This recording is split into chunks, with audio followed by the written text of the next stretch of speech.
El mármol blanco del salón brillaba como un espejo bajo las arañas de cristal importadas de Venecia.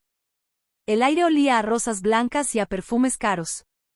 Era la gala anual de la Fundación Valdés, un evento reservado solo para la élite económica y social del país. Mujeres envueltas en sedas y joyas antiguas, hombres de trajes oscuros y sonrisas ensayadas, copas de champán tintineando como campanas discretas. Todo era perfección, al menos en apariencia. Isabel Valdés caminaba despacio entre las mesas redondas, con una mano apoyada instintivamente sobre su vientre de 6 meses. El vestido azul noche caía con elegancia sobre su figura, ocultando apenas el temblor que sentía por dentro. No era solo el embarazo lo que la hacía sentir vulnerable aquella noche. Era la distancia fría de su esposo, Alejandro Valdés, el hombre que había jurado amarla delante de Dios y que ahora evitaba mirarla a los ojos. Alejandro, multimillonario heredero de un imperio financiero, estaba de pie en el escenario. Alto, impecable, con esa seguridad que siempre lo había definido. A su lado no estaba Isabel, como correspondía a la esposa del anfitrión. Estaba Verónica Ríos, una mujer joven, elegante, demasiado segura de sí misma. Su mano descansaba sin pudor en el brazo de Alejandro. Los murmullos comenzaron como un susurro incómodo, pero crecieron como una marea imparable. No es esa. Dios mío, Isabel está embarazada. ¡Qué humillación! Isabel sintió que el mundo se inclinaba. Buscó apoyo en una silla cercana, respirando hondo. No lloró. No bajó la cabeza. Alzó el mentón con la dignidad que había aprendido de su madre y de su fe. Alejandro tomó el micrófono. Quiero agradecer su presencia, dijo con voz firme. Esta noche marca un nuevo comienzo para mí, en lo personal y en lo profesional. Isabel supo, antes de oír las siguientes palabras, que su vida estaba a punto de romperse. Mi matrimonio con Isabel ha llegado a su fin. Un silencio cortante atravesó el salón. Verónica y yo hemos decidido no escondernos más. Un murmullo colectivo estalló. Algunas miradas se clavaron en Isabel con lástima, otras con morbo. La madre de Alejandro, sentada en primera fila, negó con la cabeza, no hacia su hijo, sino hacia Isabel, como si ella fuera la vergüenza. Verónica sonrió, triunfante. Isabel caminó hasta el escenario. Cada paso era un acto de voluntad. Cuando estuvo frente a Alejandro, lo miró fijamente. ¿Aquí?, preguntó en voz baja. ¿Delante de todos? Es lo mejor, respondió él sin emoción. Así evitamos escenas después. Ella asintió lentamente. Que Dios te perdone, Alejandro. Porque yo no te debo nada más. Se dio la vuelta. No esperó aplausos ni disculpas.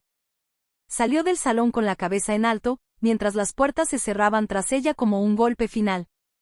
Esa noche, en la intimidad de una habitación que ya no sentía como hogar, Alejandro enfrentó a Isabel por última vez. Te dejaré un apartamento modesto, dijo. No necesito escándalos. Los niños, miró su vientre, ya veremos. Isabel lo miró con una calma que lo desconcertó. No necesito tu caridad. Mis hijas nacerán con mi apellido y con mi fe. Eso basta. Un recuerdo fugaz cruzó su mente, Alejandro riendo en una playa sencilla, prometiéndole una vida juntos, besándole las manos con ternura. Ese hombre ya no existía. Isabel se fue con una maleta, un rosario y la certeza de que Dios no la abandonaría. Los meses siguientes fueron duros. Un pequeño cuarto alquilado, trabajos humildes, noches sin dormir. Dio a luz a 2 niñas idénticas, Sofía y Lucía. Las crió con amor, oración y sacrificio. Aprendió a coser, a enseñar, a resistir. Nunca habló mal de su padre. Nunca perdió la fe. 5 años después, en una tarde gris, mientras caminaba de regreso con las niñas, una mujer elegante se detuvo frente a ellas. ¿Isabel Valdés?, preguntó con voz suave. Alguien ha estado buscándola. Cree que es momento de que el mundo conozca la verdad. Isabel sintió un escalofrío. Apretó la mano de sus hijas. El pasado acababa de llamar a su puerta. El mármol blanco del salón brillaba como un espejo bajo las arañas de cristal importadas de Venecia. El aire olía a rosas blancas y a perfumes caros. Era la gala anual de la Fundación Valdés, un evento reservado solo para la élite económica y social del país. Mujeres envueltas en sedas y joyas antiguas, hombres de trajes oscuros y sonrisas ensayadas, copas de champán tintineando como campanas discretas. Todo era perfección, al menos en apariencia. Isabel Valdés caminaba despacio entre las mesas redondas, con una mano apoyada instintivamente sobre su vientre de 6 meses. El vestido azul noche caía con elegancia sobre su figura, ocultando apenas el temblor que sentía por dentro. No era solo el embarazo lo que la hacía sentir vulnerable aquella noche. Era la distancia fría de su esposo, Alejandro Valdés, el hombre que había jurado amarla delante de Dios y que ahora evitaba mirarla a los ojos. Alejandro, multimillonario heredero de un imperio financiero, estaba de pie en el escenario. Alto, impecable, con esa seguridad que siempre lo había definido. A su lado no estaba Isabel, como correspondía a la esposa del anfitrión. Estaba Verónica Ríos, una mujer joven, elegante, demasiado segura de sí misma. Su mano descansaba sin pudor en el brazo de Alejandro. Los murmullos comenzaron como un susurro incómodo, pero crecieron como una marea imparable. No es esa. Dios mío, Isabel está embarazada. ¡Qué humillación! Isabel sintió que el mundo se inclinaba. Buscó apoyo en una silla cercana, respirando hondo. No lloró. No bajó la cabeza. Alzó el mentón con la dignidad que había aprendido de su madre y de su fe. Alejandro tomó el micrófono. Quiero agradecer su presencia, dijo con voz firme. Esta noche marca un nuevo comienzo para mí, en lo personal y en lo profesional. Isabel supo, antes de oír las siguientes palabras, que su vida estaba a punto de romperse. Mi matrimonio con Isabel ha llegado a su fin. Un silencio cortante atravesó el salón. Verónica y yo hemos decidido no escondernos más. Un murmullo colectivo estalló. Algunas miradas se clavaron en Isabel con lástima, otras con morbo. La madre de Alejandro, sentada en primera fila, negó con la cabeza, no hacia su hijo, sino hacia Isabel, como si ella fuera la vergüenza. Verónica sonrió, triunfante. Isabel caminó hasta el escenario. Cada paso era un acto de voluntad. Cuando estuvo frente a Alejandro, lo miró fijamente. ¿Aquí?, preguntó en voz baja. ¿Delante de todos? Es lo mejor, respondió él sin emoción. Así evitamos escenas después. Ella asintió lentamente. Que Dios te perdone, Alejandro. Porque yo no te debo nada más. Se dio la vuelta. No esperó aplausos ni disculpas. Salió del salón con la cabeza en alto, mientras las puertas se cerraban tras ella como un golpe final. Esa noche, en la intimidad de una habitación que ya no sentía como hogar, Alejandro enfrentó a Isabel por última vez. Te dejaré un apartamento modesto, dijo. No necesito escándalos. Los niños, miró su vientre, ya veremos. Isabel lo miró con una calma que lo desconcertó. No necesito tu caridad. Mis hijas nacerán con mi apellido y con mi fe. Eso basta. Un recuerdo fugaz cruzó su mente, Alejandro riendo en una playa sencilla, prometiéndole una vida juntos, besándole las manos con ternura. Ese hombre ya no existía. Isabel se fue con una maleta, un rosario y la certeza de que Dios no la abandonaría. Los meses siguientes fueron duros. Un pequeño cuarto alquilado, trabajos humildes, noches sin dormir. Dio a luz a 2 niñas idénticas, Sofía y Lucía. Las crió con amor, oración y sacrificio. Aprendió a coser, a enseñar, a resistir. Nunca habló mal de su padre. Nunca perdió la fe. 5 años después, en una tarde gris, mientras caminaba de regreso con las niñas, una mujer elegante se detuvo frente a ellas. ¿Isabel Valdés?, preguntó con voz suave. Alguien ha estado buscándola. Cree que es momento de que el mundo conozca la verdad. Isabel sintió un escalofrío. Apretó la mano de sus hijas. El pasado acababa de llamar a su puerta. La caída de un imperio rara vez comienza con un estruendo. A veces empieza con silencios, con documentos firmados sin leer, con socios que dejan de llamar. Isabel lo sabía. Y por eso había esperado. Durante meses después de aquella noche, su nombre apareció con más frecuencia en reuniones privadas que en titulares. No buscaba aplausos. Buscaba precisión.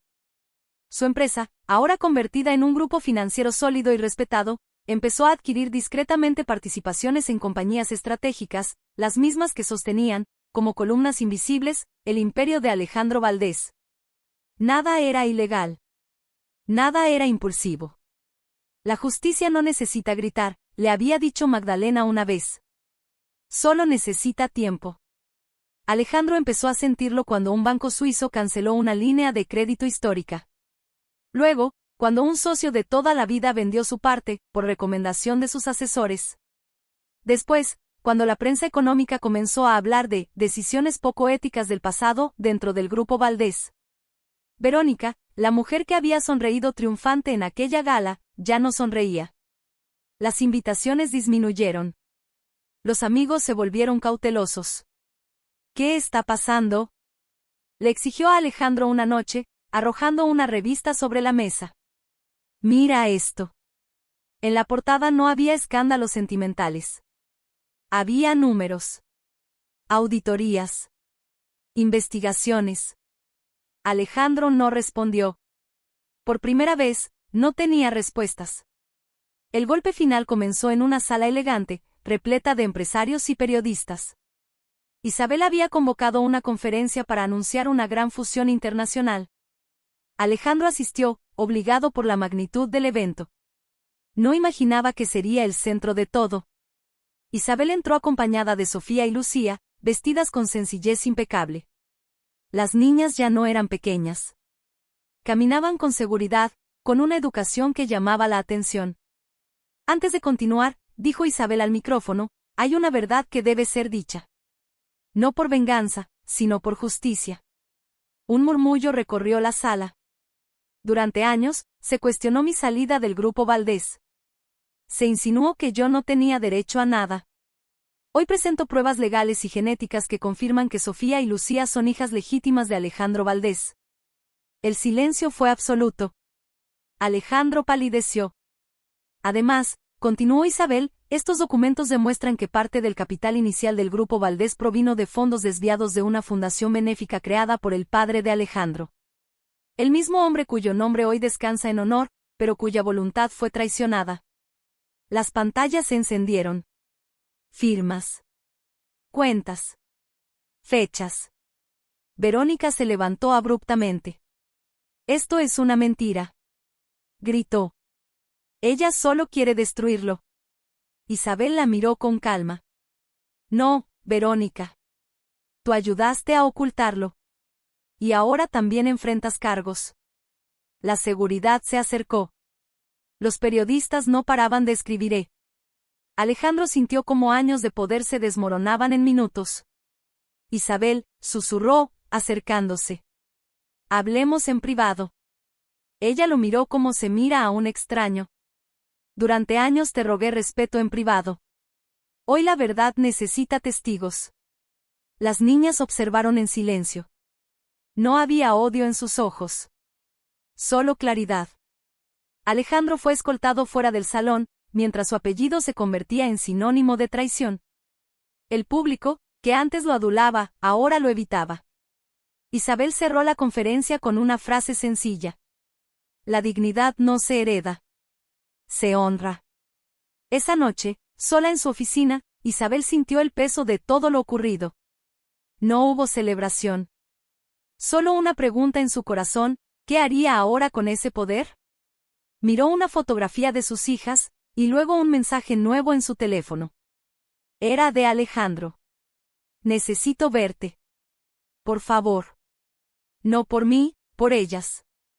Isabel cerró los ojos. El final aún no estaba escrito. El encuentro tuvo lugar en un sitio que Isabel eligió con intención, la antigua capilla del colegio donde había estudiado de niña.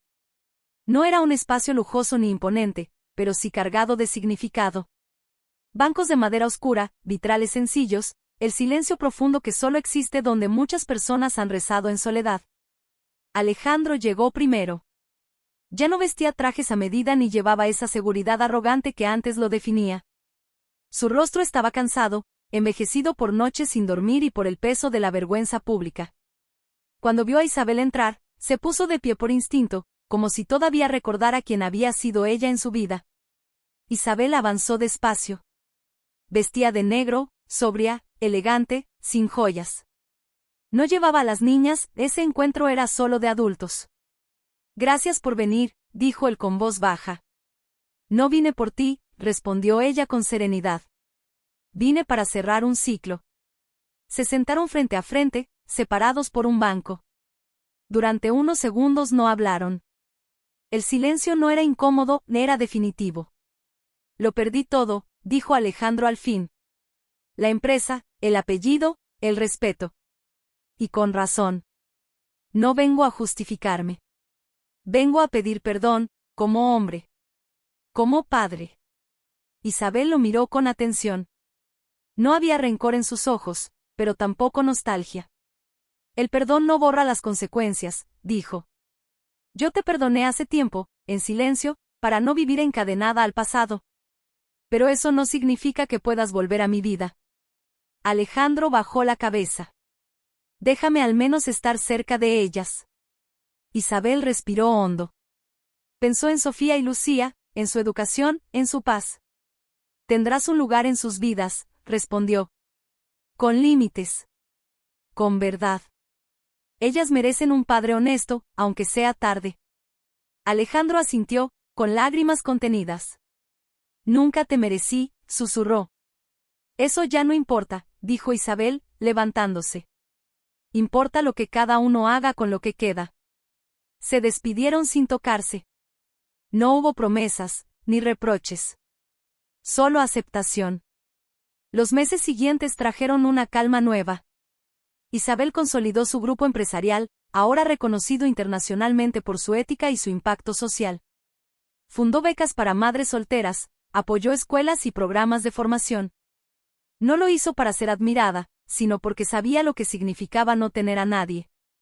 Sofía y Lucía florecieron. Ganaron concursos académicos, tocaban el piano con sensibilidad, hablaban con respeto. Sabían quién era su padre y también sabían quién era su madre, una mujer que nunca se rindió ni se vendió. En una tarde luminosa, en el jardín de su casa, una casa amplia pero cálida, llena de libros, flores y risas, Isabel observaba a sus hijas jugar mientras el sol caía lentamente. Tenía una taza de té entre las manos y una paz profunda en el pecho. Había elegido el camino de la justicia sin odio, de la independencia sin amargura. No necesitó rehacer su vida sentimental para sentirse completa. Su plenitud estaba en lo construido, en lo protegido, en lo sembrado. Una vecina se acercó para saludarla con respeto.